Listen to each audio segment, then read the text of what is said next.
AP రైతులకు ప్రభుత్వం good news చెప్పింది. అక్టోబర్ 1 నుంచి ధాన్యం కొనుగోలు ప్రారంభిస్తామని మంత్రి నాదెండ్ల మనోహర్ చెప్పారు. దీనికోసం విజయవాడలో 10 జిల్లాల జేసీలు, వివిధ శాఖల అధికారులతో సమావేశం నిర్వహించారు. రైతు సహాయక కేంద్రాలు, ధాన్యం కొనుగోలు సిబ్బందితో పాటు క్షేత్రస్థాయిలో రవాణాకు ఇబ్బంది లేకుండా ఏర్పాట్లు చేశారు. ధాన్యం కొనుగోలు చేసిన 48 గంటల్లోనే రైతు ఖాతాల్లోకి డబ్బులు జమ చేస్తామని మంత్రి స్పష్టం చేశారు. ఇప్పటికే రైతు భరోసా కేంద్రాల్లో పనిచేసే సిబ్బందితో అన్నీ పూర్తిగా చర్చించామన్నారు.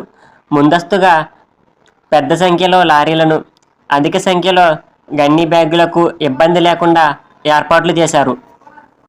ధాన్యం కొనుగోలు చేసిన ప్రతి వాహనానికి జీపీఎస్ ఏర్పాట్లు చేసినట్లు మంత్రి నాదెండ్ల మనోహర్ తెలిపారు. మరోవైపు ప్రభుత్వం 100 రోజుల పాలనపై జగన్ విమర్శలకు కౌంటర్ ఇచ్చారు.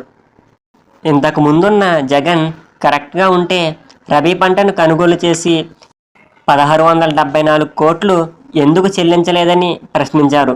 కూటమి ప్రభుత్వం వచ్చిన 30 రోజుల్లో రైతులకు చెల్లించాల్సిన 1674 కోట్ల రూపాయలు వారి ఖాతాల్లోకి జమ చేశామన్నారు. వరదల్లో నష్టపోయిన రైతులకు క్షేత్రస్థాయిలో ప్రభుత్వం ప్రకటించిన నష్టపరిహారాన్ని 3-4 రోజుల్లో అందించారు. ఆర్థిక ఇబ్బందులు ఉన్నప్పటికీ అభివృద్ధి విషయంలో ఏమాత్రం తగ్గకుండా కూటమి ప్రభుత్వం మరింత కష్టపడుతూ రాష్ట్ర అభివృద్ధి చేస్తామని మంత్రి నాదెండ్ల మనోహర్ తెలిపారు. ఇలాంటి మరిన్ని విషయాల కోసం మన ఛానల్ని సబ్స్క్రైబ్ చేసుకోండి.